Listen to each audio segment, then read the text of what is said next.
అందరికీ నమస్కారం. నేను మీ కిరా కార్పేని.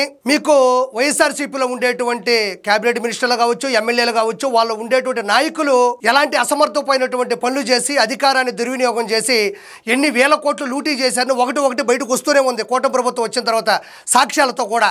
అందులో భాగంగానే ఇంకొక వ్యక్తి కూడా బయటకు వచ్చింది. ఆశ్చర్యంగా ఉంది. అదేంటంటే పల్నాడు జిల్లా చిలకలూరుపేట నియోజకవర్గం ఎడ్లపాడు అనేటువంటి ఊర్లో ఒక శ్రీ లక్ష్మీ బాలాజీ అనే స్టోన్ క్రషర్ అనే సంస్థ ఉంది. దాని ఓనర్ చలపతిరావు గారు ఎడ్లపాడులో స్టోన్ క్రషర్ రన్ చేస్తున్నారు. బాగా ఉంది, అంతా బాగా ఉంది. ఇక్కడ సమస్య ఏంటి అంటే ఒక్కసారిగా మాజీ హెల్త్ మినిస్టర్ శాసనసభ్యురాలుగా ఉన్నారు విడుదల రజనీ గారి కన్ను దాని మీద పడింది. ఇంకా పడితే ఊరుకుంటారా? కోట్ల రూపాయలు దంచాలనుకుంటారు కదా.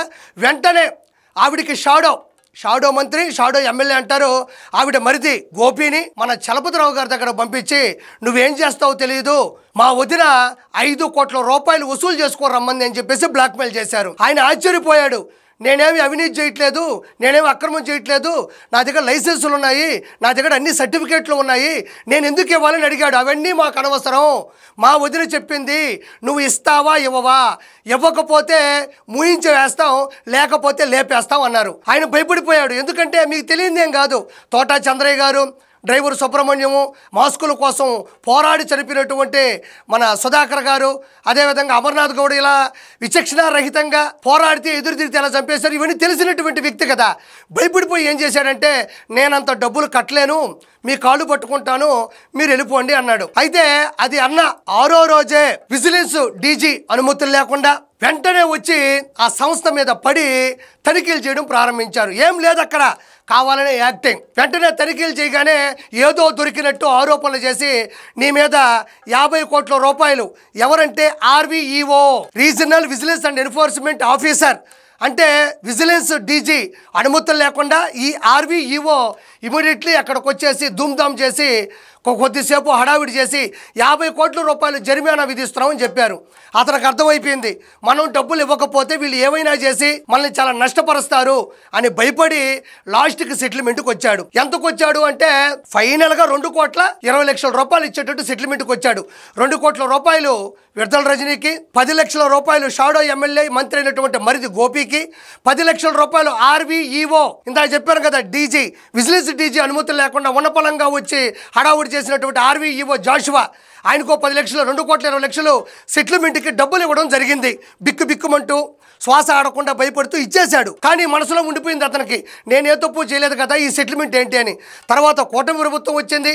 ఏమాత్రం భయపడకుండా ఆయన డైరెక్ట్గా ఏసీబీ దగ్గరకు వచ్చి, యాంటీ కరప్షన్ బ్యూరో దగ్గరకు వచ్చి ఆయన దగ్గర ఏ అయితే సాక్ష్యాలు ఉన్నాయో, ఆధారాలు ఉన్నాయో అన్నిటి కూడా సబ్మిట్ చేయడం జరిగింది. వాళ్ళు వాటిని నమ్మారు, అవి కరెక్ట్ అనిపించింది. వాటిని వెంటనే కూడా కోర్టుకు కూడా సబ్మిట్ చేశారు. వెంటనే అది కేసు ఫైల్ అయింది, FIR బుక్ అయింది. వెంటనే ఈ గోపి ఎవరైతే ఉన్నారో అతను అరెస్ట్ చేసి రిమాండ్కి కూడా పంపించారు.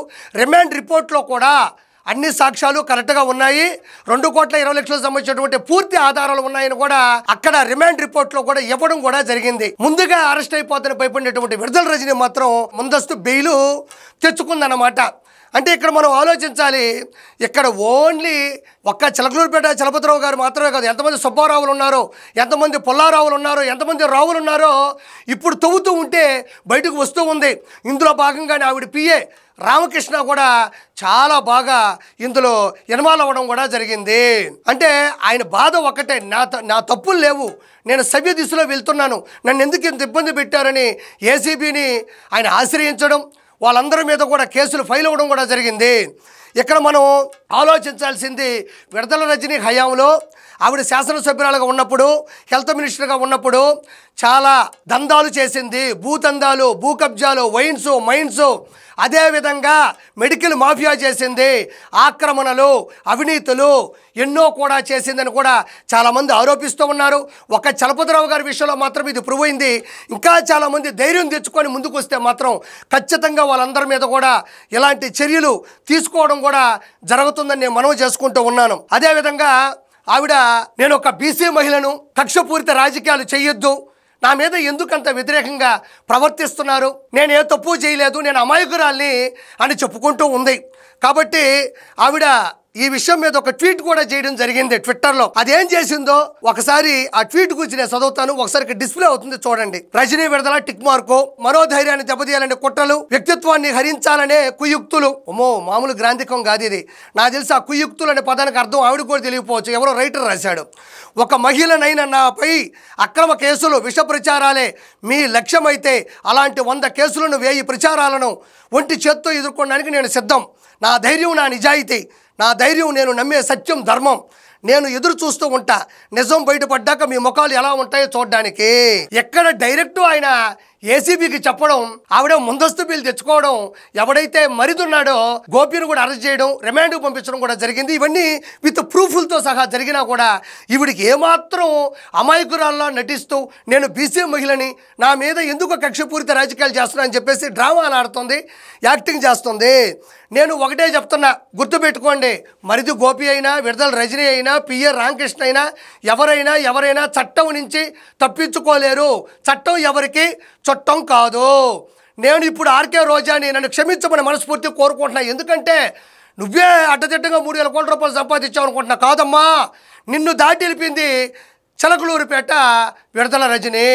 ఒక్క విషయంలోనే 2,20,00,000 రూపాయలు తీసుకుందంటే అక్కడ ఎన్ని స్టోన్ క్రషర్లు ఉన్నాయి, ఎన్ని భూ కబ్జాలు ఉన్నాయి, ఎన్ని భూదందాలు ఉన్నాయి, ఎన్ని వైన్స్ ఉన్నాయి, ఎన్ని మైన్స్ ఉన్నాయి, ఎన్ని దౌర్భాగ్యాలు ఉన్నాయి, ఎన్ని ఆక్రమణలు ఉన్నాయి, ఎన్ని అవినీతులు ఉన్నాయి, మొత్తం కూడా బయటకు తీస్తే నిన్ను దాటిపోయేటువంటి శక్తి విడుదల రజనీకి ఉంది. మళ్ళీ నేను అమాయకురాల్ని, నాకేమీ తెలియదని యాక్టింగ్ చేస్తూ ఉంటుంది. వీళ్ళు మాత్రమే కాదు, అధికారులను అడ్డు పెట్టుకొని అధికార వ్యూహంతో, అధికార వ్యామోహంతో అధికారుల్ని అస్తవ్యస్తంగా అడ్డదిడ్డంగా వాడుతూ 151 ఎమ్మెల్యేలు కూడా ఇదే పనులు చేశారు. అందరూ బయటకు వస్తారు, ఖచ్చితంగా అందరూ కూడా జైలుకు వెళ్తారు. Thank you so much. Please subscribe to Leo news for more videos.